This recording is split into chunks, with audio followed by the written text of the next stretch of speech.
Julio Verne. Julio Verne, escritor francés considerado fundador de la moderna literatura de ciencia ficción. Nació el 8 de febrero de 1828 y muere el 24 de marzo de 1905. Fue escritor, poeta y dramaturgo francés, conocido también por su profunda influencia en el género literario de ciencia ficción. El viaje al centro de la Tierra. El viaje al centro de la Tierra nos describe como el personaje principal de la historia al joven Alex, que reside en una vieja casa situada en Koenigsstraße, en Hamburgo, junto a su tío Lidenbrock. Este hombre era un profesor de mineralogía, en el cual pues había descubierto muchas cosas, aunque era un hombre que le costaba mucho hablar, y a raíz de eso pues era la burla dentro del pueblo y también dentro de las aulas con sus estudiantes. Era un hombre muy áspero, muy serio, y también se lo consideraba pues como un hombre avaro. Marta, su empleada, era aquella mujer pues que siempre tenía los alimentos preparados para cuando este profesor llegara a casa. También su sobrino le ayudaba a preparar pues todos los talleres que él se podría decir daba. Se describe también como un hombre fuerte, tímido por su carácter, pero también muy original. Un día el profesor llama a Marta a su despacho, donde también comienza a decirle muchas cosas que a esta joven le atemorizaba. Alex también se dice que estaba muy asustado y que él no quería ir cuando el profesor lo llamaba, pero no tenía otra opción. Luego él fue a una tienda judía donde encontraron unos libros, unos escritos donde al profesor le pareció muy interesante. Y de esta manera pues él también se sintió un poco frustrado por el escrito que estaba dentro de ese libro, donde no podría él interpretarlo fácilmente. Sin embargo, él hizo lo posible, no comió durante muchos días porque el profesor necesitaba descubrir lo que decía ahí.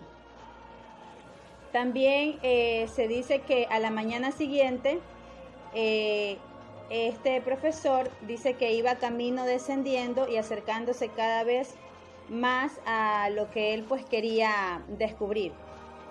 Dice que Alex también se despide de su tío y de Hans y se pierde en un túnel. No obstante, comienza el joven a hablar y a encontrarse desde muy lejos, siguiendo las indicaciones siempre de lo que su tío a él le decía. Dice que Hans construye una balsa y de este modo ellos comienzan a embarcarse en una travesía con el fin de alcanzar nuestras salidas en las orillas opuestas. El viaje al mar se hace largo, se hace incluso más largo de lo que ellos pensaban. Durante la travesía pescarán peces, también peces que se puede decir que ya estaban también extintos, y pues se podrían encontrar también con monstruos marinos enormes. Y Alex y sus dos acompañantes continúan este viaje de una forma uniformal. Pasan al lado de un islote llamado Islote de Alex, en el que dice que había una especie como de una agua hirviendo a una temperatura de unos 100 o 160 grados. Alex y su tío dice que se libran de la muerte gracias a la guía que ellos llevaban en ese momento, y Hans que los arranca del abismo tumbándolos en la arena hacia la playa. Consciente de ellos poder rescatar la pólvora, la brújula, el manómetro que ellos llevaban en ese momento, Dice, y los alimentos para los 4 meses que si bien han perdido pues las armas, ellos perdieron las armas en ese transcurso que comenzó a suceder esto, casi su barca se hunde, pero sin embargo ellos pudieron rescatar parte de los alimentos. Los 7 no lo podía creer, sentía que el aire de Hamburgo no era suficiente, así que decidí ir a caminar al Elba. Pensaba en todo lo que me había dicho mi tío y después de una hora de conversación con él, mi sobreexcitación se había pasado. No podía creer que mi tío en serio me esté diciendo que íbamos a bajar al macizo terrestre. Era una locura. Mientras pensaba todo esto, había recorrido los márgenes del Elba y entonces me topé con una carretera y en esa carretera estaba Gaubrun, mi novia. Cuando la vi, grité su nombre y ella me miró. De un salto estuve junto a ella y me dijo: "Oh, caballerito, has venido a recibirme". Entonces vio mi cara de angustia y me preguntó qué sucedía. Rápidamente la puse al día y nos quedamos en silencio por unos 100 pasos. Luego ella me dijo: "Pero qué dicha, que ella quisiera acompañarnos a ese viaje, pero solo sería nada más que un estorbo". Yo, desconcertado, le dije si pensaba lo mismo, si, si pensaría lo mismo al día siguiente. Ella me afirmó que sí.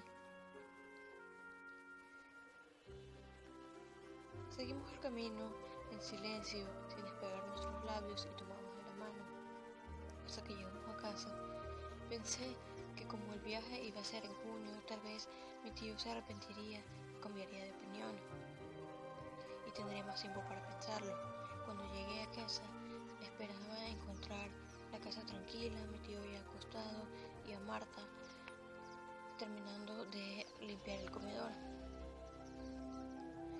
Cuando llegué, no era así. Encontré a mi tío demasiado angustiado, con abastecedores por todos lados, estaban trayendo utensilios necesarios para nuestro viaje. Mi tío, a lo que me ve, me dice: "¿Dónde estabas? Estamos tan ocupados y tú has decidido ir a dar un paseo". Yo no estaba sorprendido. Ya no pude escuchar por más tiempo a mi tío, así que decidí refugiarme en mi habitación. No pude dormir nada, estuve toda la noche despierto, pensando en ese viaje de mi tío y lo apresurado que era. En la mañana siguiente no quería abrirle la puerta a nadie, pero no me pude resistir a la dulce voz de mi novia preguntándome: "Querido Axel, ¿es que acaso no piensas abrir la puerta?". Entonces abrí la puerta y creí que al verme todo desfallecido cambiaría de opinión. Y me dice: "Oh, querido Axel, ¿es que acaso ya te sientes mejor?". Y yo: "¿Mejor?". Corrí al espejo y vi que no me veía tan mal como creía. No era creíble. Entonces ella comenzó a tratar de convencerme para ir y a decirme cosas a favor de ese viaje. Bajamos y mi tío me dijo que iríamos a Copenhague. Al día siguiente me desperté a las 5 de la mañana sin poder dormir bien, teniendo sueños de que me caían abismos, que caía como una materia inerte, abandonada. Bajé y fui a la mesa. Mi tío estaba devorando su comida con tanto horror. Cuando llegué, Grauen ya estaba allí, junto con la señora Marta, y no pude separar los labios. Así que llegó nuestro carruaje, muy amplio, y enseguida se llenó de los objetos de mi tío. Mi tío dijo que me apurara y me preguntó por mi maleta. Le respondí que estaba aún en mi habitación. Me dijo, ¿qué esperas? Tenemos que irnos. ¿Acaso quieres que el tren lo perdamos? Fui a mi habitación, bajé mi maleta y solo hice que se deslizara por las escaleras. Entonces yo bajé atrás de ella, la recogí, me despedí de Gobren y ella también se despidió de mí, se despidió de mi tío. Y al rozar sus labios con mi mejilla, una lágrima salió. Entonces me subí al tren y partimos. Capítulo 8. De Altona, nuestro ferrocarril debería conducirnos a Belde. Sentado frente a mi tío, no podía decir nada, lo único que hacía era verlo. Y lo único que hice para distraerme fue ver los paisajes de las irregulares campiñas. Luego vi a mi tío que sacó un papel cuidadosísimamente doblado en el que no le faltaba ninguna cosa de su lista de 1000 cosas por hacer para que todo el viaje salga bien. Luego tenía una carta de recomendación para que nos permitan ir a Islandia. Lo único que pude hacer fue odiarlo desde lo más profundo de mi alma y de mi corazón.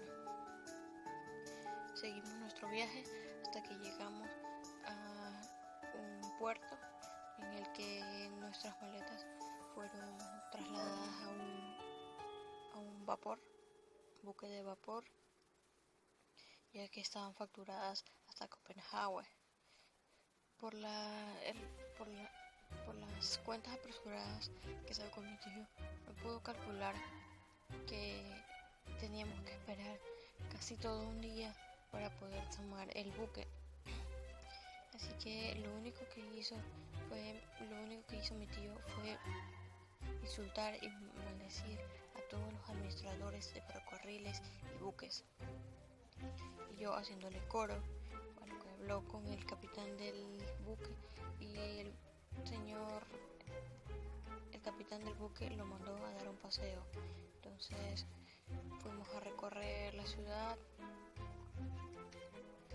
y a las 7:30 llegamos y desembarcamos, tomamos el ferrocarril y de la impaciencia de mi tío parecía que empujaba los vagones con los pies.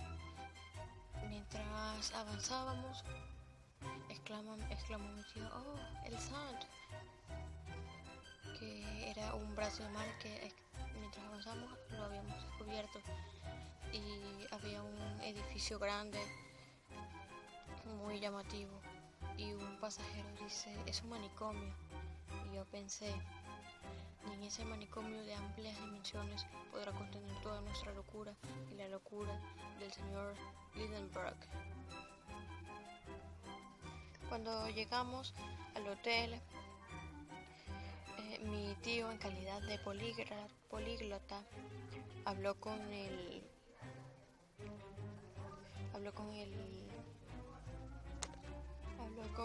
recepcionista, que hablaba danés e inglés, pero mi tío le habló en dinamarqués y este le contestó en el mismo idioma. Le preguntó por el museo donde estaban todas las antigüedades de nuestro país, de Hamburgo, y desde vasijas, joyas, todo, y unos cañones.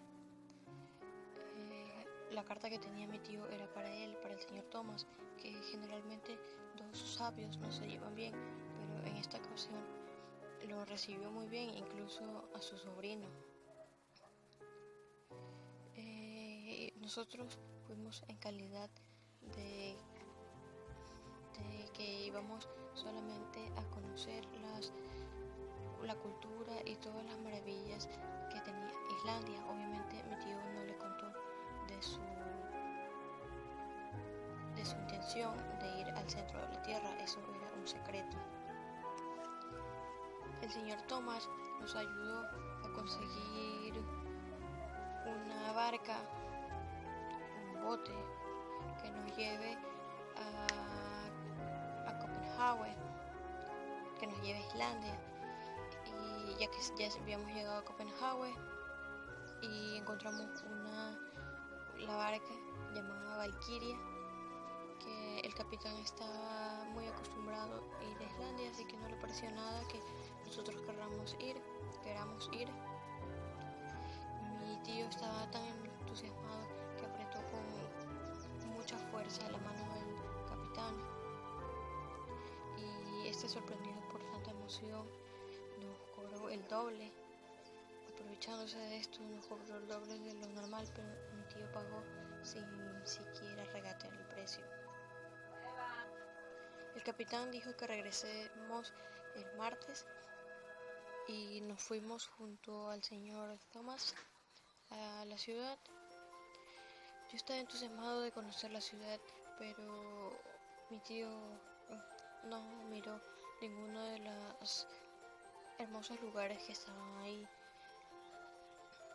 Lo único que le interesó fue un campanario de una iglesia, así que fuimos allá.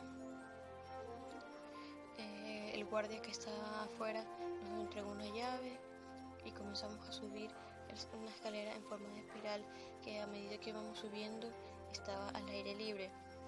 Mientras subíamos, yo estaba aterrado por el vértigo que nos iba a dar, y mi tío me dice que debemos acostumbrarnos.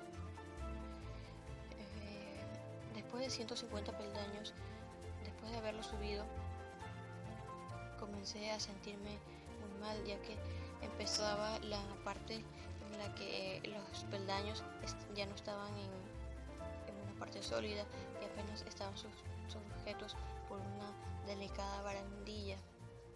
Mientras subíamos, comencé a subir de rodillas, ya no podía subir, y mi tío, que me jalaba de la chaqueta hasta llevarme arriba. Y cuando estuvimos arriba, mi tío me hizo que contemplara todo. Las casas estaban como aplastadas debido a una caída. Se veía el mar a su lado, y arriba unas fragatas. Se veían unas luces, se veían las campiñas verdes, el cielo, y esto lo hicimos durante 5 días más, hasta que poco a poco me fui acostumbrando debido a la presión. Capítulo 9. Nos embarcamos en el Valkyria y nos conducieron a unos camarotes exageradamente pequeños, como debajo de un puente. Mi tío le preguntó al capitán que cuánto tiempo nos demoraríamos en llegar a Islandia. El capitán le respondió que unos 10 días, más o menos, pueden ser más, pueden ser unos cuantos días menos. Entonces mi tío preguntó si es que alguna vez había tenido retrasos considerables. El capitán le respondió que no, que eso no había pasado, y seguimos con nuestro viaje. Continuamos con nuestro viaje y la Valkyria parecía que flotaba, dejando atrás la ciudad, dejando atrás todo y avanzando poco a poco. Yo pasé bastante bien el viaje, a diferencia de mi tío, que le pasó bastante mal. Estuvo la mayor parte del tiempo recostado en su camarote, mareado, debido al agua que estaba flotando el buque. Y en cierta parte creo que se lo merecía debido a su decisión y a lo que había hecho. El Valkyria estaba siendo manejado por el capitán y algunos lobos de mar daneses. fuimos avanzando y en Islandia nos esperaban las personas que querían recibir algunos paquetes que iban dentro del Valkyria. Cuando nosotros estábamos llegando al puerto, mi tío quería apresuradamente salir de su presidio flotante, pero antes de llegar al puerto salió entusiasmado como siempre y me señaló hacia las montañas. Me dijo: el Snæfellsnes, está ahí el Snæfellsnes. Y mientras avanzábamos me hizo un gesto de que me quede completamente en silencio. Así que llegamos rápidamente, mi tío se bajó y enseguida conocimos a un hombre vestido como de general, pero no era nada más que el gobernador, a quien mi tío rápidamente reconoció y entregó las cartas. El obispo no estaba presente, así que no tuvimos el gusto de conocerlo, pero a diferencia de, en lugar de conocerlo a él, conocimos a un exquisito hombre, el señor Fredrickson, que era muy sabio y conocedor, que incluso le caí bien y me contó algunas cosas, me enseñó algunas cosas. Mi tío habló con él, hablaron de los libros, de la biblioteca de su país. Mientras tanto, yo me fui a recorrer la ciudad y sus alrededores. Mientras caminaba por ahí, vi que no había muchas personas, vi que las casas estaban eran chozas de barro y paja. Cerca del mar estaban todas las casas donde se regía el comercio. Más allá estaba la casa del obispo. Vi la casa del gobernador, que se veía mejor que las casas de los pobladores, pero no era para nada parecido ni siquiera a la casa del ayuntamiento de Hamburgo. Mientras recorría, vi que las casas de estos pobladores también les carecía el pasto que debían. En las casas de los pobladores crece pasto que deben estarlo segando cada cierto tiempo para que los animales no vayan a comérselo. A lo que regresaba, vi algunos pobladores que parecían alemanes, rubios, con los ojos entrecerrados, serios, que intenté hacerlos reír, pero me di cuenta que eran vano. A veces reían, pero no sonreían. Los hombres estaban vestidos con un batkal, que era una chaqueta de lana negra, un pantalón amarillo y unos pedazos de cuero con que hacían la función de zapatos. Las mujeres usaban una chaqueta, una falda, un batkal con falda. Usaban un gorro de color pardo y las solteras usaban un gorro con una copita blanca y las casadas usaban un sombrero de color. Capítulo 10. Cuando llegué, la mesa estaba servida y mi tío devoraba la comida debido a la dieta que había sufrido mientras estábamos a bordo. Estaba junto al señor Fredrickson, que luego de comer hablaron sobre la biblioteca. Y el señor Fredrickson le dijo: dígame, señor Lidenbrock, ¿cómo le fue en nuestra biblioteca? Estantes vacíos y sin nada que leer, dijo mi tío. ¿Cómo? Tenemos una colección de 8.000 libros, incluso de manuscritos antiguos escandinavos. ¿8.000? ¿De dónde saca eso?, dijo mi tío. Sí, tenemos incluso colecciones y actualizaciones que nos manda de Copenhague anualmente. ¿Dónde están los 8.000 libros? Por mi cuenta, dijo mi tío. Y el señor Friedrichson respondió, están distribuidos en todo el país, ya que nuestros pobladores les gusta saber, tienen un amor por el conocimiento. Y todos aquí saben leer, que para qué tener nuestros libros tras viejas verjas cuando podemos tenerlos distribuidos a través de nuestros pobladores que puedan instruirse. ¿Para qué tenerlos ocultos de los ojos curiosos que quieran leerlos? Y mi tío respondió, entonces, ¿qué hacemos nosotros los extranjeros? Bueno, ellos tienen sus bibliotecas en sus propios países, los tienen guardados. Entonces el señor Friedrichson le dijo, dígame, señor Lidenbrock, ¿qué quiere saber? ¿Sobre qué libro quiere saber? Tal vez le pueda dar alguna referencia. Mi tío se quedó vacilando un momento. Entonces dijo Arne Saknussemm. Y el profesor islandés le respondió, Arne Saknussemm. Sí, ese mismo. Y dándole varias referencias del islandés.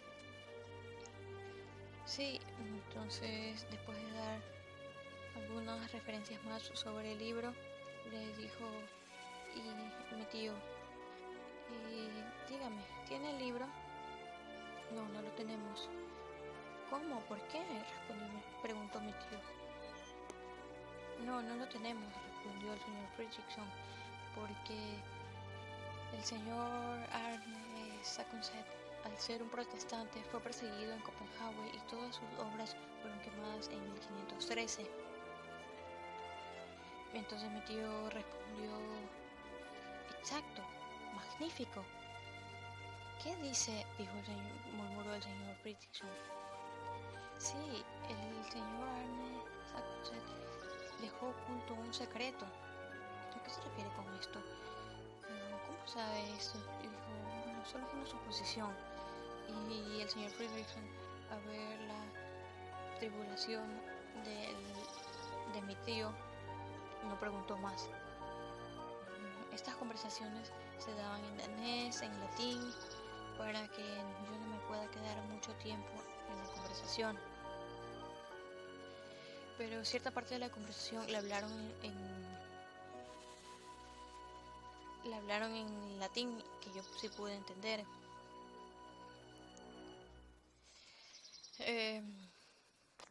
Entonces mi tío dijo, lástima que ya han venido otros historiadores a investigar a su país. Y el señor Friedrichson le dice, en efecto, algunos como en la Frabía de los franceses, de los alemanes, de los suecos, que han venido a investigar. Pero señor Lidenbrock, aún hay un lugar en el que puede investigar, señalándole el monte Sneffels. Y le dijo, ¿el Sneffels? Le dice el señor Friedrichson. Y dice, sí, hábleme de él. Dice mi tío, del Sneffels, como le llama usted. Sneffels. Sí, ese. Entonces el señor Friedrichson comienza a hablarle de Sneffels, que hace 500 años que es un volcán apagado, está inactivo y que se sabe muy poco de él. Entonces el señor Lidenbrock le dice, sí, yo lo puedo investigar, puedo incluso investigar la superficie y un poco más. Entonces el señor Friedrichson contesta, lamentablemente, debido a mis ocupaciones, yo no puedo acompañarlos, no puedo abandonar mi puesto. Y mi tío, ocultando su malicia, le dice, no se preocupe, no queremos molestarlo, pero debo conseguirme un guía. Y el señor Fredrickson le dice, en efecto, yo tengo a alguien que le pueda presentar. ¿Cuándo quiere conocerlo? Mi tío le dice, hoy mismo si es posible. Entonces el señor Fredrickson le dice, hoy no, porque no llega hasta mañana. Y le dice, ¿hasta mañana? Con un suspiro. Y dice, sí, es uno de los mejores cazadores de la península. Cazadores de gansos de la península de Sneffels. Él se conoce muy bien su lugar, ya que como usted querría ir por una barca hacia el Sneffels, es imposible, ya que no hay ninguna en esta península. Capítulo 11. Al anochecer decidí ir a dar un paseo por las costas de Reykjavik, y decidí recogerme temprano y acostarme en mi cama, que era dura como unas tablas. En la mañana pude escuchar a mi tío que hablaba en la habitación contigua e inmediatamente me levanté y me vestí a toda prisa. Cuando bajé, mi tío estaba hablando con un hombre de alta estatura que tenía los cabellos largos y rojos que incluso podían pasarse así en Inglaterra. Tenía espaldas anchas, una cabeza grande y se movía muy poco, se notaba que era tranquilo, con una tranquilidad tan sosegada. Y cuando hablé con mi tío, me dijo que él era cazador, y bueno, tiene sentido, ya que tiene esa actitud tan tranquila. Pero descubrí que era cazador de gansos, que su actividad consistía en que cuando la hembra del ganso ponía los huevos, ella se sacaba unas finas plumas del vientre y las colocaba en el nido donde estaban los huevos. Y lo que hacía el cazador era recoger estas plumas y llevando a la gansa a volver a repetir esa operación, volviéndose a sacar todas las plumas, y él las volvía a recoger así hasta que la gansa se quedaba sin ninguna pluma. Entonces lo que hacía era el ganso macho poner sus plumas, y como estas eran gruesas y grotescas, no servían. Y como los gansos hacían sus nidos en unas piedras suaves y lisas, era bastante fácil para el cazador recogerlas. Esto se hacía cada año. Bueno, mi tío y el señor Hans, como se llamaba, cerraron el trato fácilmente, ya que el cazador estaba dispuesto a aceptar lo que le ofrecieran y mi tío estaba dispuesto a pagar lo que le pidieran. El cazador Hans dijo que deberíamos ir a pie y atravesar los caminos, que necesitaría 4 caballos, uno para mi tío, uno para mí y 2 para la impedimentaria. Él iría a pie. Mi tío había calculado que se nos harían 2 días atravesando todo esto, pero luego se enteró que eran millas dinamarquesas, así que volvió a hacer los cálculos y nos tardaríamos entre 7 a 8 días en llegar allá, a la península de Sneffels.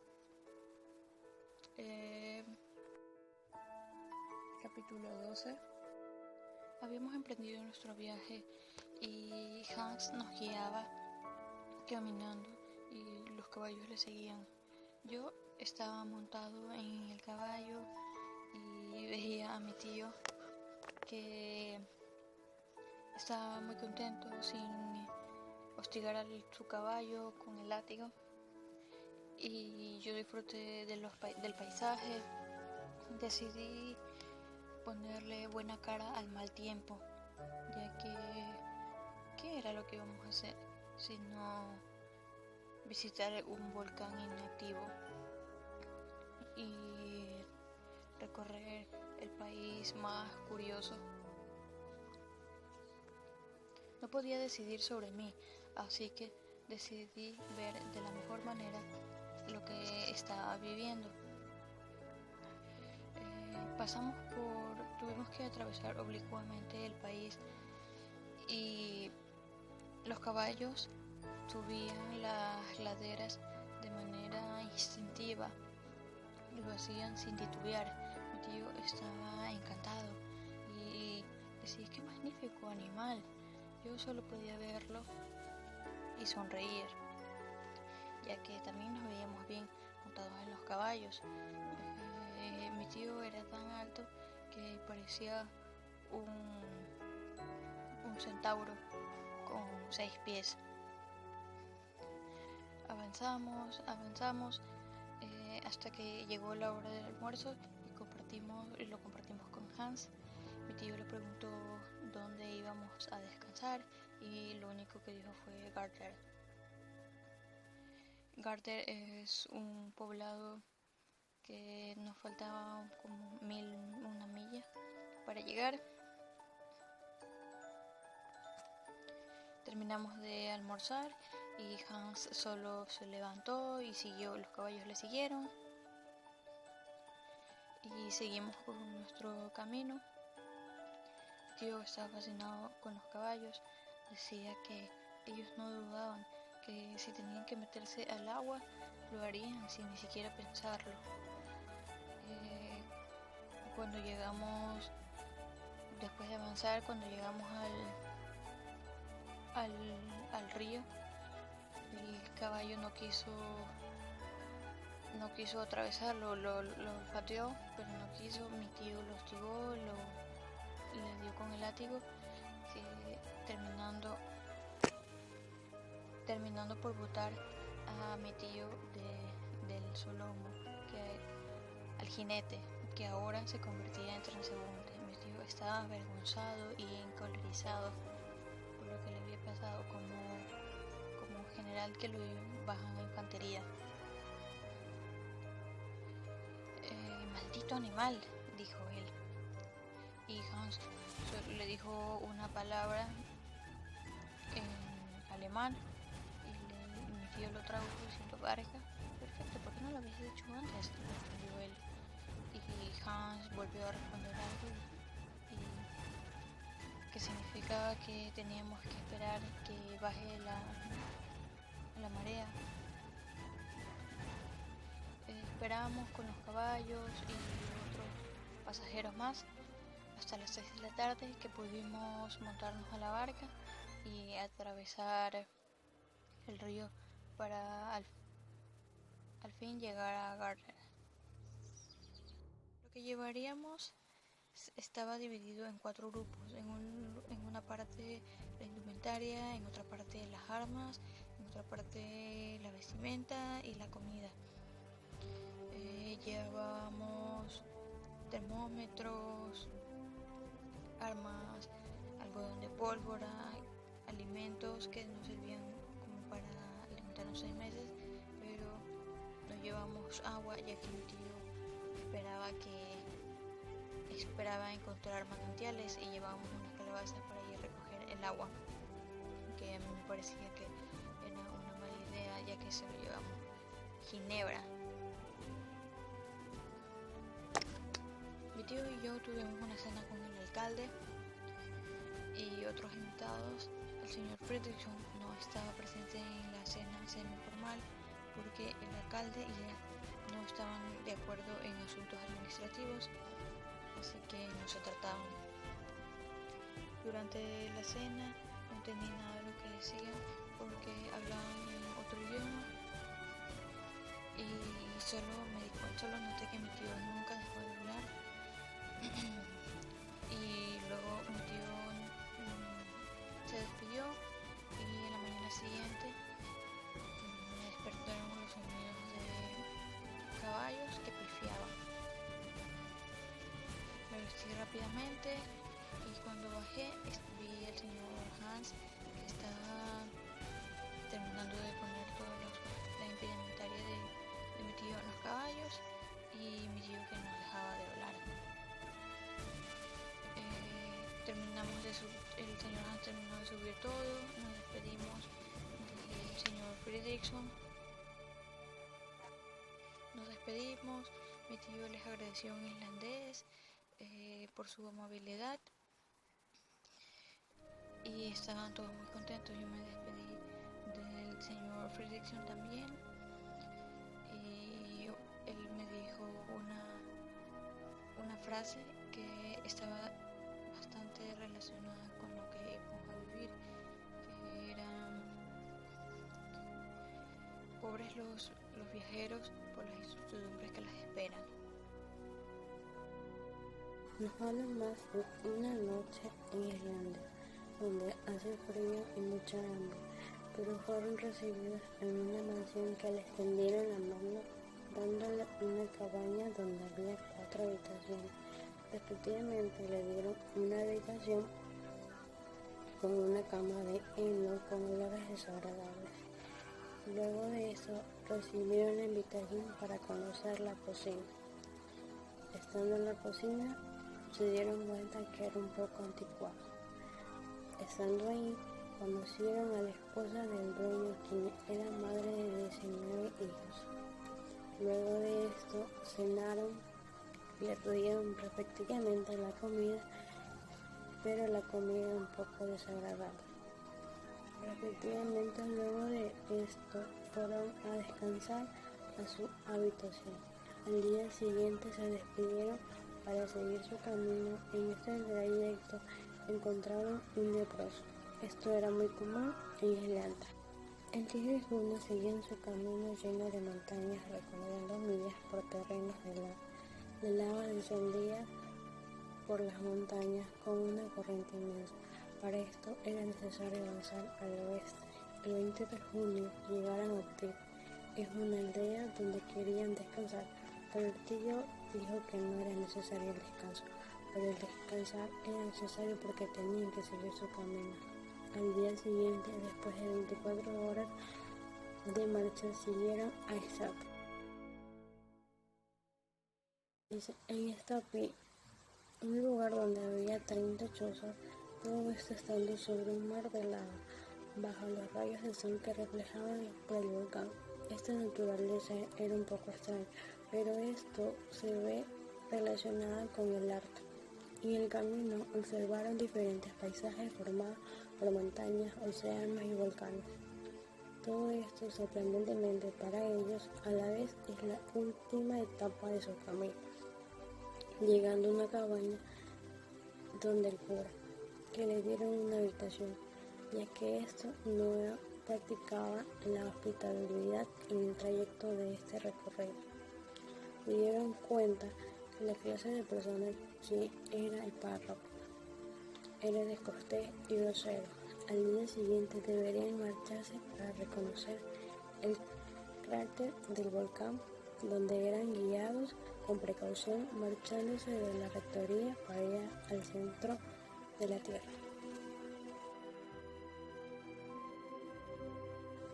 Capítulo 15. Ya salieron de Stapi. Fue un lugar que se destacaba por el sistema orográfico de las islas. Siguiendo su camino encontraron murallas, terrenos de pulva herbácea y antigua vegetación de la península.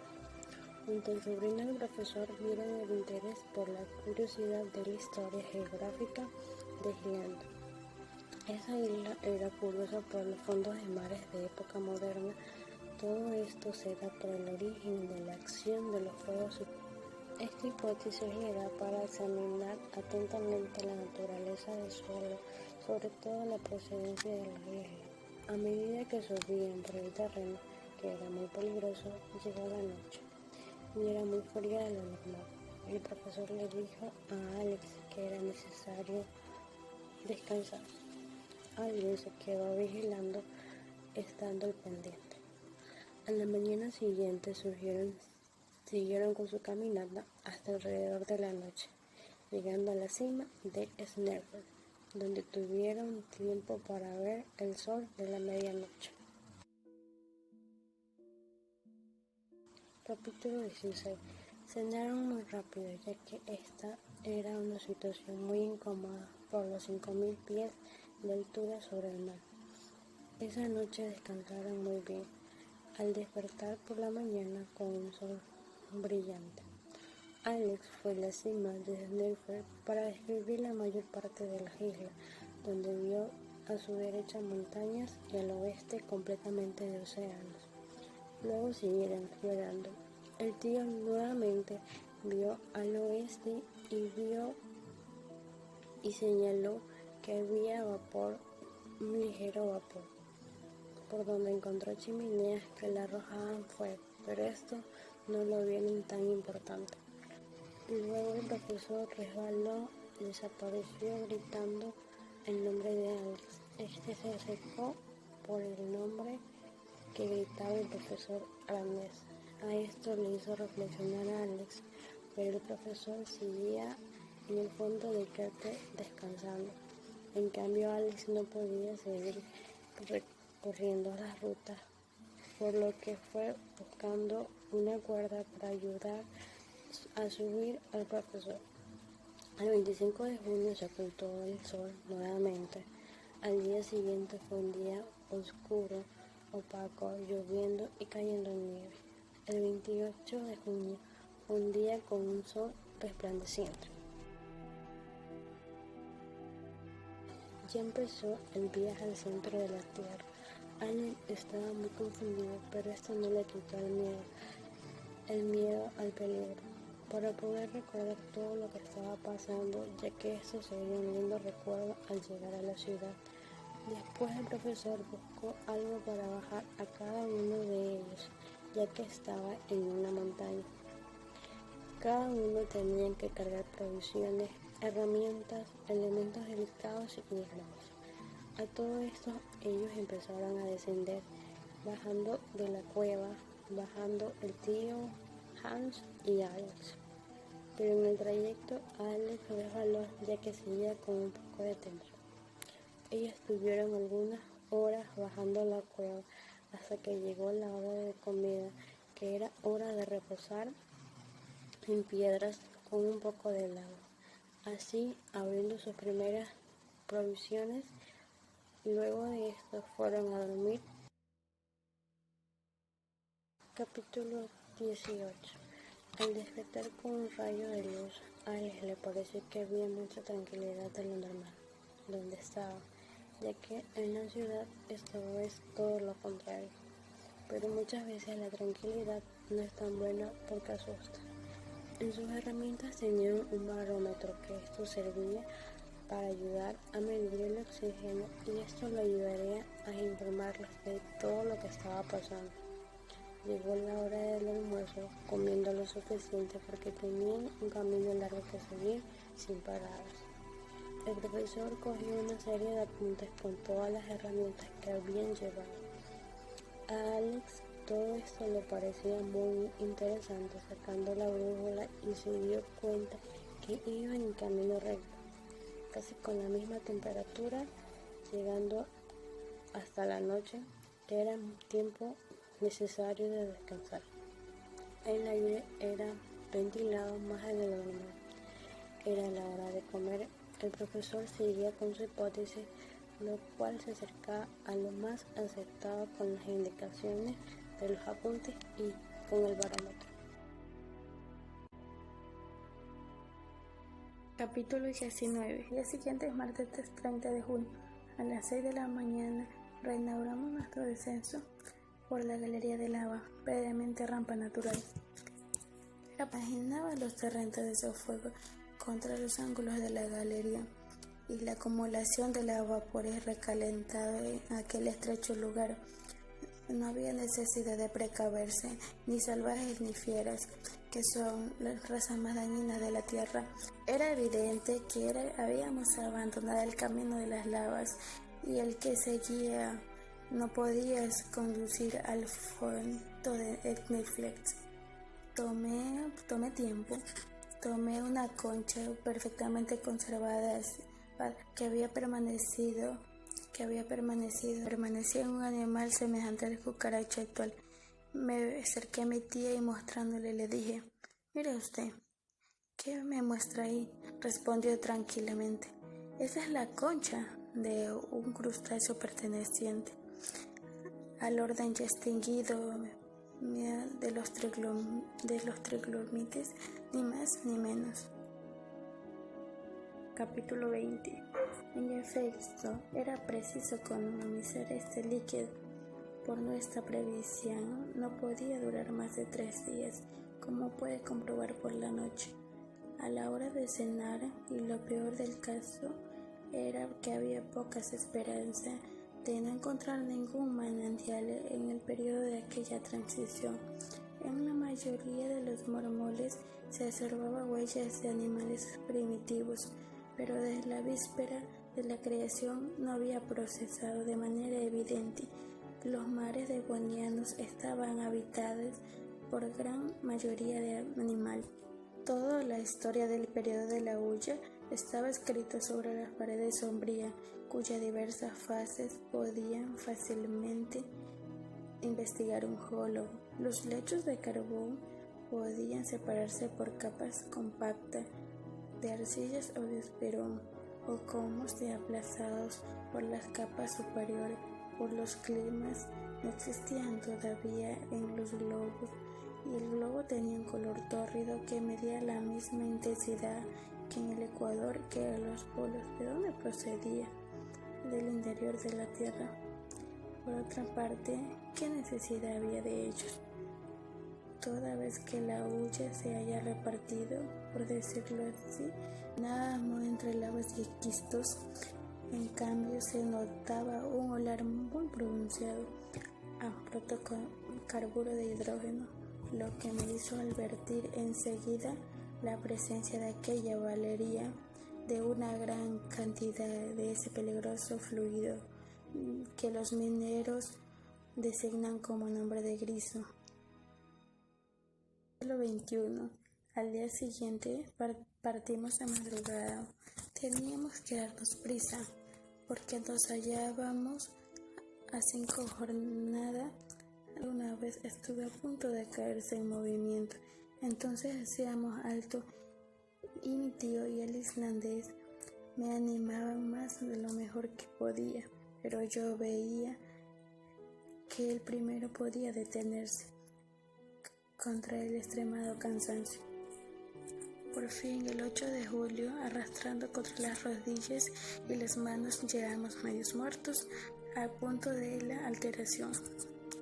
Por las 2 galerías, allí permanecí como una masa inerte tendido sobre la lava. Eran las 10 de la mañana. Hans y mi tía trataron de comer unos trozos de galleta. A mi tío no quería abandonarle en aquel abismo, pero mi instinto me decía que tenía que huir. Mis palabras, mis gemidos, mi acento habrían triunfado de su naturaleza indiferente. Mi aislante rostro expresaba mi sufrimiento. Yo me crucé de brazos y contemplé a mi tío cara a cara. En la galería del este, formado de lavas, esquito y hoyos, no hemos hallado ni una sola molécula de líquido. Es posible que tengamos más suerte siguiendo el túnel del oeste. Capítulo 22. Emprendimos enseguida el nuevo descenso por la galería. Hans marchaba adelante como era de costumbre. No habíamos avanzado ni unos 100 pasos cuando exclamó el profesor, paseando su lámpara a lo largo de las paredes.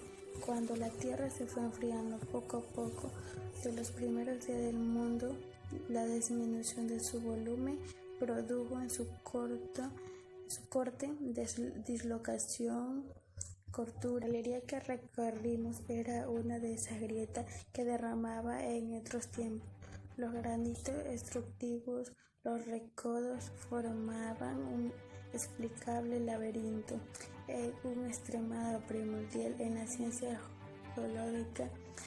Viajábamos en un laberinto hueco donde se iluminaban aquellos destellos. Las paredes tuvieron un aspecto muy cristalino y sombrío. Las micas se veían cristalmente para formar un cuarzo o la roca de la excelencia, la roca más dura que soporta sin quebrarse.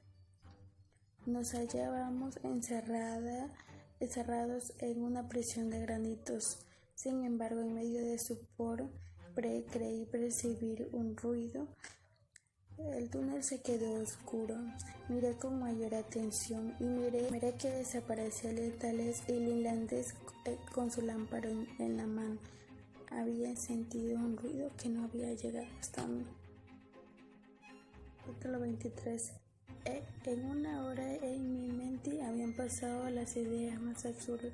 Creí volverme loco. En aquel preciso momento creí oír un insólito ruido que venía de la galería de granito, un pequeño ruido como un trueno lejano. Me asiento al lado de la pared al tanto que las aguas corrían a los 2 pies de distancia de mí con una violencia extrema, pero un muro de granito nos separaba aún de ella. Ya lo creo que no. Por sencillo que fuese el experimento, no habríamos caído con ellos. El ruido del torrente aumentaba por momentos y ya creía que el agua bienchora humedecía mis olorosos labios. La galería se llenaba de vapores, en tanto que se formaba un arroyo que se iba a perder sin la unicidad subterránea. No tardábamos en buscar nuestros primeros sorbos. Me había olvidado por completo que era de noche. El cronómetro se encargaba de advertírmelo. Satisfecha la sed y el apetito, no tardábamos en sumirnos los 3 en un profundo sueño. Murmurándose, se encargó de explicarme. Se reanudó la marcha el jueves a las 8 de la mañana. La galería de granitos formándose caprichosa, pero seguía siempre en dirección sudeste. Mi tía no dejaba de consultar su brújula para poderse dar cuenta del camino recorrido. La galería se deslizaba casi horizontalmente de un declive de 2 pulgadas al oeste. El arroyo corría murmurando nuestro pie, sin gran celeridad. Su ruta se alejaba indefinidamente, y en vez de deleitarse a lo largo de un valle terrestre, según su propia expresión, se marchaba por la hipotenusa. Además, la pendiente se había saciando de vez en cuando. Entonces nos sentamos sobre un caliente rocoso, con las piernas colgando, conversábamos mientras hacíamos algo de comida y apagábamos un trozo de arroz. Capítulo 25. Me desperté un domingo por la mañana, sin precaución de emprender la marcha. Por más que esto ocurriese, en mi más profundo abismo no dejaba de ser agradable. Por otra parte, ya estábamos habituados en esta existencia de triglorita. Por nada me acordaba del sol, de la luna, de las estrellas, de los árboles, de las casas, de las ciudades, de ninguna de esas capacidades terrestres. El resto de la jornada transcurridos en conversaciones y cálculos, mostrándome siempre conforme con el profesor y evitando las indiferencias de Hans, que sin meterse, sin buscar las causas de los defectos, marchaba ciegamente por donde lo llevaba el destino. Continuando con esta increíble historia de Julio Verne, en su libro Viajes al centro de la Tierra, en el capítulo 26 nos indica que Hans, junto al profesor Lindenroth y Axel, continúan avanzando Agradecían al irlandés por todo su apoyo siempre, su predisposición, su sapiencia, su experiencia y su particular manera de ser. Gracias a ellos habían avanzado tanto. En el capítulo 27, Axel, de estar avanzando un poquito más que sus compañeros, se pierde. Al darse cuenta, él regresa a verlos y no los encontraba. Avanzó nuevamente 14 minutos. En su desespero se dio cuenta que estaba alucinando un supuesto rollo. Entonces se deshidrató y al darse cuenta que estaba perdido escuchó una voz, una palabra danesa, Forlobart, que cada rato él la tenía en su mente. Entonces apareció una pared de roca y escuchaba voces a través de ella. Entonces se dio cuenta que era el tío, que a través de esas rocas repetía su voz, más o menos como un conductor de sonido era esa roca. Entonces, al darse cuenta, él comenzó a hablar, ya todo deshidratado, ya cansado, y hasta un poquito ensangrentado, a través de la roca, y el tío le respondió. Entonces, ¿qué fueron las palabras del tío? Que tenga ánimo, y que se pusieron a calcular el tiempo en que iba y regresaba la voz de ellos. Entonces, más o menos sacaron una media de 20 segundos y el tío le dio ánimos para que él siguiera caminando hacia la misma galería, horizontalmente, hasta que él se levantó y caminó. Se cayó porque encontró una pendiente vertical y se quedó dormido al golpearse en unas rocas. Al despertar ya en el capítulo 29 se dio cuenta que el tío lo tenía cuidando. Entonces él se alegró, el tío, lleno de emoción, se dio cuenta que tenía a su sobrino, al cual le dijo: descansa, descansa. Y él, cuando se levantó, se despertó, se dio cuenta que estaba frente al mar, una increíble visibilidad, luz blanca, fría. Estaba en una playa. Le invitó a ver la vegetación, hongos grandes, maderas, caparazones de animales. En sí, ellos estaban preparando un viaje. Ya el mar que encontró el tío le había puesto el nombre de Mar del Líder, y el puerto de Grauben también. Gracias a la selva hicieron una balsa. Hans tuvo mucho que ver en eso y emprendieron nuevamente el viaje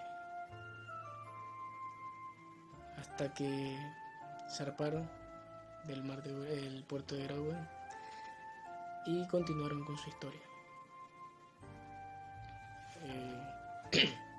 Cabe resaltar que en estos capítulos del 26 al 32 hubo una mezcla de sentimientos y fuerza de ayuda entre los tres viajeros. Muchas gracias. Seguimos con el diario de Axel. Sábado 15 de agosto. El mar conserva su monótona uniformidad. No se ve tierra alguna. El horizonte parece extraordinariamente apartado. Axel nota a su tío algo molesto e impaciente y le pregunta por qué está así. El tío le responde que no hay necesidad para estarlo porque marchan a una gran velocidad. Pero a Axel no le preocupa la velocidad en la que vayan, sino a él le preocupa la inmensidad del mar. Domingo 16 de agosto. No ocurre novedad. Al mismo tiempo, al despertarse, Ale observa la intensidad de la luz. Él siempre ha temido que el fenómeno eléctrico se extinga y desaparezca.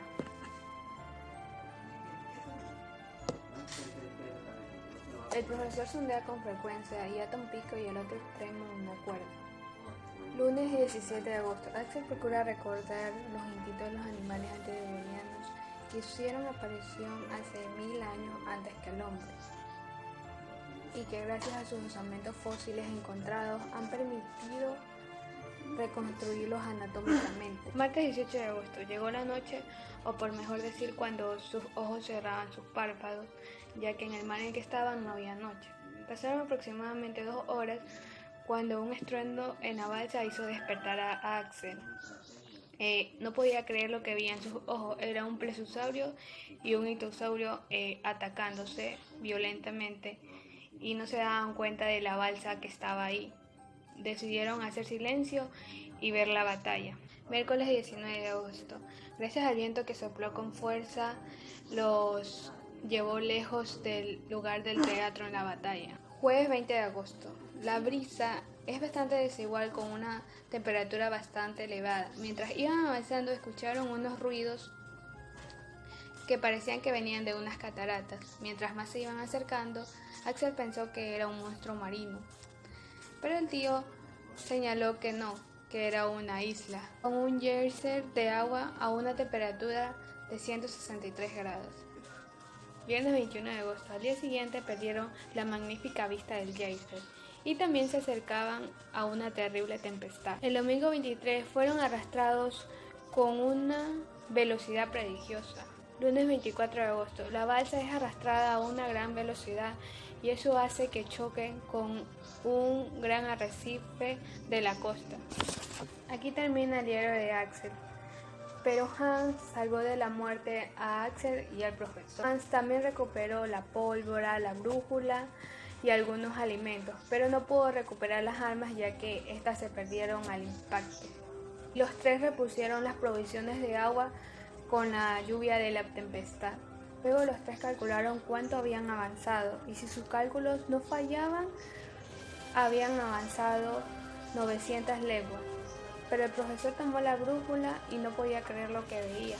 Antes de avanzar, habían retrocedido y el profesor dijo que quería volver, pero no podía porque la balsa estaba en mal estado. Entonces Axel le dice que no se podían arriesgar, pero mientras Axel hablaba con el profesor, Hans ya estaba arreglando la balsa. Entonces el profesor le dijo que pusieran todo en marcha, pero que no partirían el mismo día sino al siguiente día y mientras tanto inspeccionarían el lugar. Mientras ellos caminaban, trituraban las conchillas pertenecientes a los animales de la época primitiva. Siguieron su camino y encontraron un cadáver fosilizado de un cuerpo que estaba en perfecto estado gracias a la tierra que estaba. Pero no fueron el único cadáver que encontraron, sino que mientras iban caminando, encontraban más. Después de seguir caminando, llegaron a una selva inmensa. No podían creer lo que veían. Era una vegetación de la época terciaria. Entre toda su magnífica selva encontraron animales gigantes, animales que ya estaban extinguidos. Y el profesor le dijo a Axel para acercarse, pero Axel le dijo que ningún ser viviente se iba a acercar a tremendos monstruos. Pero el tío le señaló que viera ahí y Axel no podía creer tampoco lo que veía. Era un ser humano el que estaba ahí. Después de todo, Axel no sabía si lo que sus ojos habían visto era cierto, pero decidieron volver a su camino. Capítulo 39. Entonces siguieron hollando aún capas de osamentas. Durante media hora avanzaban por una ardiente curiosidad en aquella caverna. Axel ya estaba preparado para lo que sea que se le atravesara. Entonces se alejaban junto al profesor sin miedo de extraviarse. Después de una marcha de 1 milla llegaron al lindero de una selva inmensa. No sin cierta aprensión, había suficiente motivo para confundir la razón de los más ingeniosos clasificadores de la botánica terrestre. Luego su tío se detuvo porque creyó ver a un rebaño de mastodontes y dijo que en medio del rebaño había visto un ser semejante a ellos, a un hombre. Le dijo a Axel para avanzar, pero Axel dijo que no porque carecían de armas. Él insistía porque creía haber visto a un hombre en aquel rebaño. Pero al darse cuenta que solamente eran alucinaciones, entonces decidieron abandonar inmediatamente aquella selva. y dijeron que entonces no era el punto donde no era donde se desembocaba el punto de partida. Axel dijo que evidentemente no era el punto de partida, pero que contorneando las playas se aproximaran al puente Grauben. De pronto encontraron un arma del siglo XVI que aseguraban que pertenecía a un hombre que quiso trazar el camino del centro de la Tierra. Impulsados por un vivo interés, empezaron a recorrer la elevada muralla. Luego se encontraron con la entrada de un túnel oscuro entre dos rocas, entre ellas dos letras borrosas del fantástico explorador Arne Sagnussen. Capítulo 40. Axel creyó que ya nada podría maravillarle, pero sin embargo aquellas letras grabadas 3 siglos atrás cayó en un aturdimiento cercano a la estupidez, porque además tenía el estilete con que había sido grabada, pero no podía seguir dudando de la existencia del viajero y la realidad de su viaje. «Oh, maravilloso genio», exclamó su tío, «no has olvidado ninguno de los detalles para que tus semejantes puedan hallar las huellas que tu plantón dejaron en el seno de estos subterráneos oscuros. El centro mismo de nuestro planeta estará también tu nombre escrito. Yo iré también a firmar esta última página de granito para que desde ahora sea llamado siempre el Cabo San José». Axel sintió que renacía una nueva fuerza en su interior. Olvidó los peligros porque también quería hacer lo que otro hombre había hecho. Iba a internarse ya en la oscura galería. Pero el profesor le detuvo y dejaron que tuviera paciencia y sangre fría. Ya todo estaba preparado para la marcha inmediata. Todos los bultos habían sido embarcados.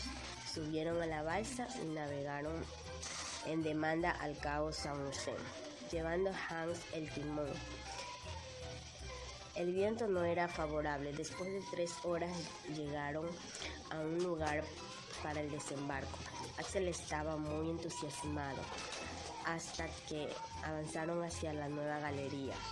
Caminaban por un plano casi horizontal, cuando se le atravesó una enorme roca entre el camino que no les dejó cruzar. Entonces decidieron derrumbar aquella roca con pólvora. Comenzaron a trabajar hasta el día siguiente. El día siguiente era una fecha célebre sobre aquel viaje subterráneo.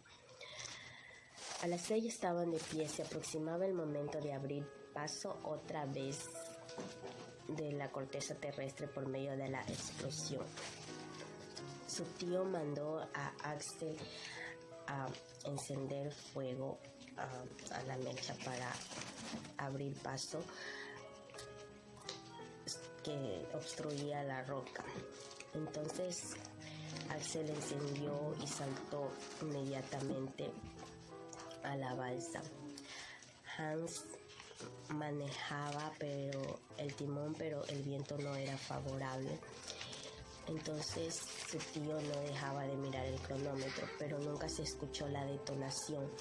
Era porque al otro lado de la roca había un abismo en lo que el mar se convirtió en una ola enorme sobre la que se levantó la balsa. Los 3 se desplomaron, se extinguió la luz y quedaron sumidas en las más oscuras tinieblas. Axel decía que esto pasaba era por lo que al otro lado había un abismo. Capítulo 42. Serían entre las 10 de la noche cuando Axel reaccionó, hasta escuchar la voz de su tío decir: «Subimos». Hans No sin dificultades logró encender la antorcha. Todo sucede como me la había imaginado, dijo su tío. Nos hallamos en un estrecho pozo que solo mide 4 toesas de diámetro. Después de llegar el agua al fondo del abismo recobraba su nivel natural.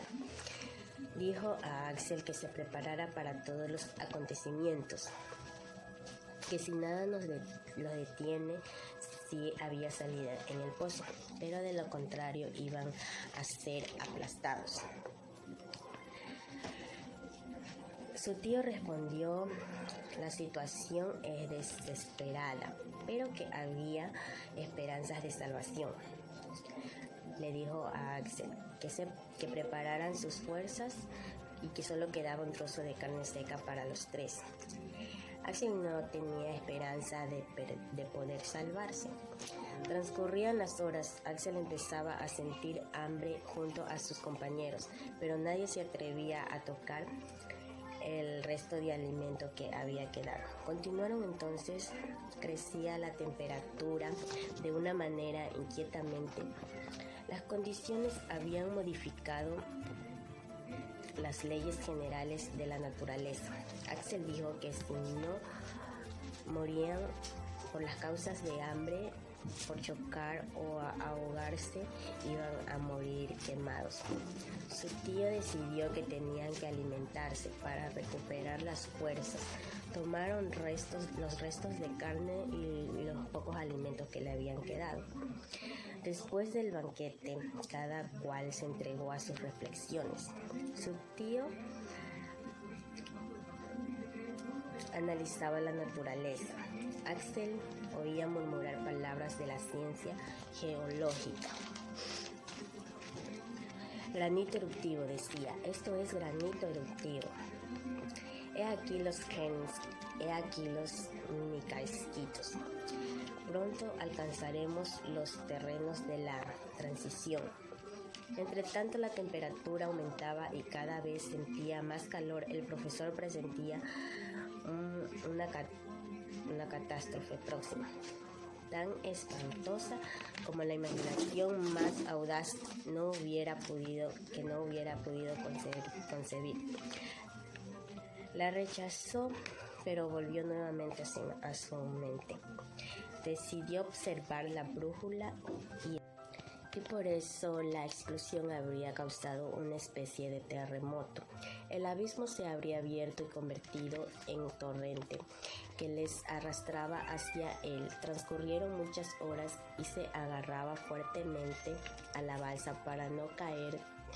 De pronto vio brillar una luz que iluminaba el semblante de Hans. El hábil cazador había logrado encender la linterna. Las paredes de la galería acercaban a ellas la luz que le permitía apreciar la velocidad que llevaban al ver que los salientes de las rocas trazaban líneas continuas. Al parecer se hallaban encerrados en una red de líneas movedizas. Las horas transcurrían y la situación no cobraba hasta que un nuevo incidente vino a complicar. La mayor parte de sus objetos habían desaparecido. Solo le quedaban la brújula y el cronómetro, y tan solo tenían víveres para un día.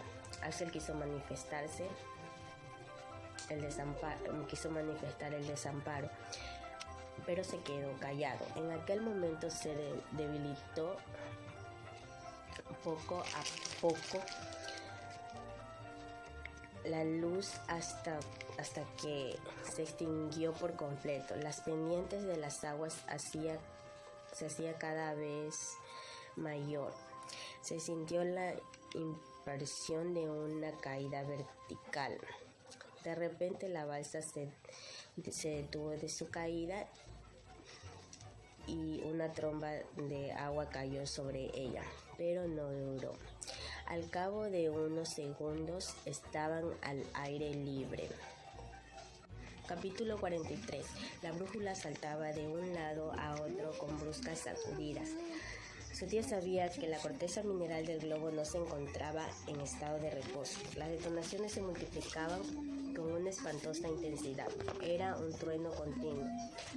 Después de la brújula enloquecida, sacudida por los fenómenos eléctricos, le confirmaba en su opinión la corteza mineral. Amenazaba romperse.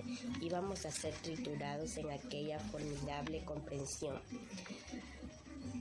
Su tío se preguntaba qué le pasaba. Axel respondió: esas paredes se agitan, ese macizo que se disloca, esa agua en ebullición, los vapores que se espesan, incendios de tan enorme terremoto. Su tío le dijo que estaba equivocado.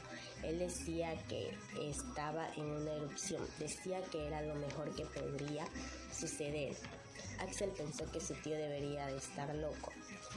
No entendía cómo su tío estaba tan calmado. Era porque él pensaba que era la única probabilidad de volver a la superficie de la tierra.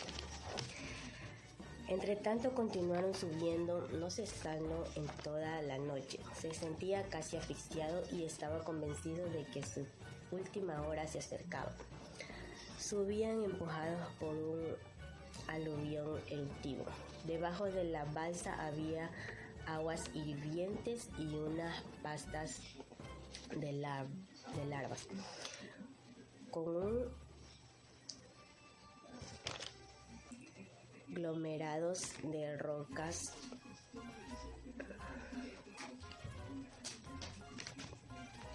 que al llegar a la boca del cráter se dispersarían en todas las direcciones debido a que se encontraban en la chimenea del volcán, donde serían arrojados. Antes de volverse loca, la brújula le habían indicado siempre que viajaban hacia el norte, en un radio de solo de 500 leguas del oeste. No veía bajo aquel paralelo al este, solo existía uno en el 80 grados de latitud. Pretendía adivinar por qué lugar iban a ser arrojados. El calor aumentaba cada vez más, pero el profesor no se rendía. De repente la balsa se detuvo por unas horas. Luego se volvió a subir, así una y otra vez. Sobre las olas de lavas en el medio envuelto de llamaradas, entonces salió el tiro disperso, sus miembros por el aire. Capítulo 44. Cuando Axel abrió los ojos, despertó por un lado de la mano agarrado de Hans y por el otro lado de su tío. Si no hubiese sido por Hans, ellos no hubiesen sobrevivido. Fue él quien les salvó la vida.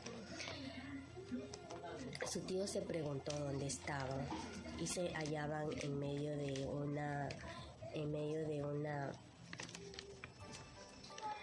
una montaña calcinada, pero a su tío no le gustó, ya que él esperaba encontrar en los desiertos nieves. Definitivamente el profesor no era un espíritu contemplativo. El talud del volcán presentaba muy rápidas pendientes. No se deslizaban a lo largo de verdaderos barrancos de cenizas, evitando las corrientes de lava que descendían de fuego.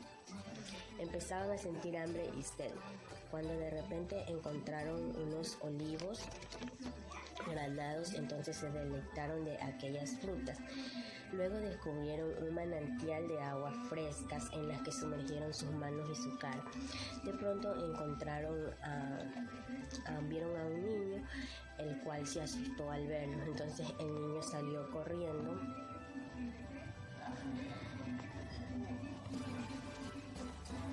y Hans salió y le trajo hacia ellos. El niño seguía gritando mientras su tío lo tranquilizaba. y le preguntó en varios idiomas el nombre de la montaña.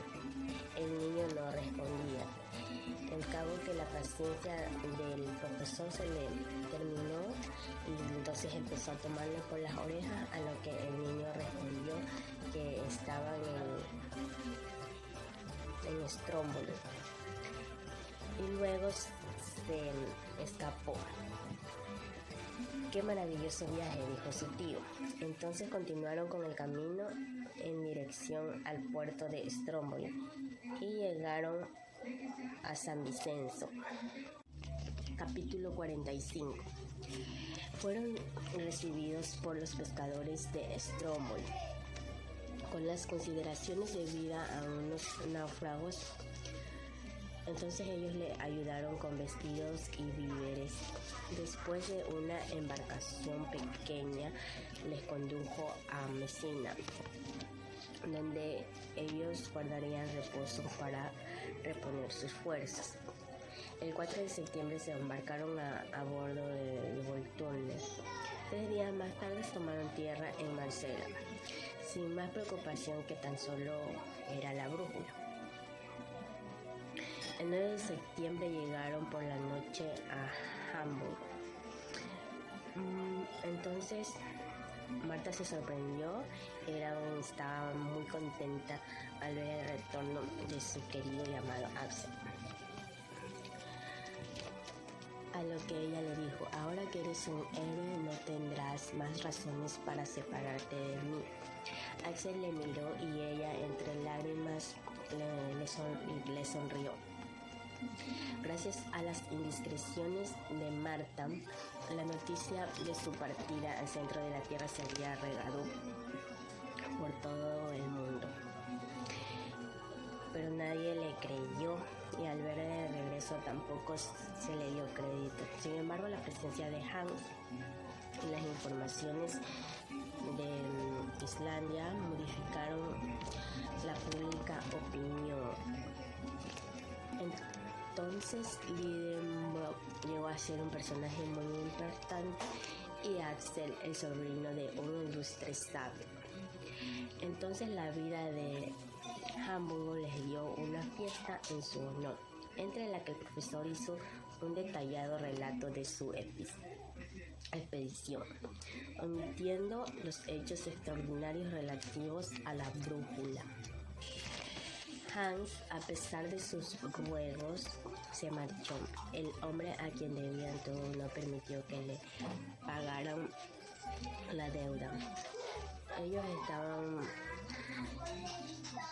profesaban un verdadero afecto sobre él porque le había salvado la vida por varias veces. Pero él no les cobró nada y se marchó. Para concluir, añadirá que este viaje al centro de la Tierra produjo una unánime sensación en el mundo. Fue traducido e impreso en todas las lenguas importantes. Periódicos publicaron sus principales episodios y fueron comentados, atacados y defendidos. Pero el profesor lo disfrutó el resto de su vida. Entonces el señor Barney le propuso exhibirle a un elevado precio en los Estados Unidos. Pero un profundo disgusto amargaba esta gloria. El hecho de la brújula seguía sin explicación. Y el semejante fenómeno no hubiese sido explicado, constituía un súplico para la inteligencia de un sabio. Un día Axel encontró una brújula en su despacho que le examinó y junto a su tío descubrieron lo que pasaba con la brújula. Entonces su tío fue el más feliz de los sabios y Axel fue el más dichoso de los hombres. Fin.